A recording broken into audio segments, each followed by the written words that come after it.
Welcome back to our channel. Today we're diving into a quick and easy guide on how to change the message display on Discord for your PC, thanks to a recent update. Let's get started. First, go ahead and open Discord on your computer. Make sure you're logged into your account, ready to customize your experience. Once you're in, look to the bottom left corner of your screen. There, you'll find a gear icon right next to your username. Click on that icon to open your user settings. This will bring up a new menu on the left side.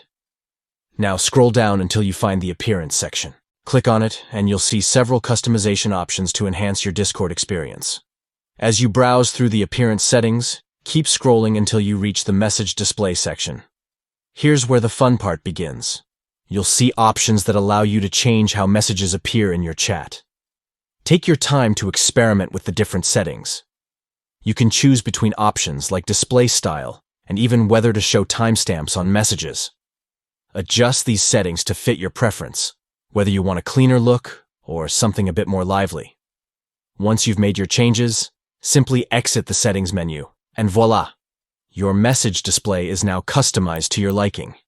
That's it for today's tutorial on changing your message display on Discord for PC.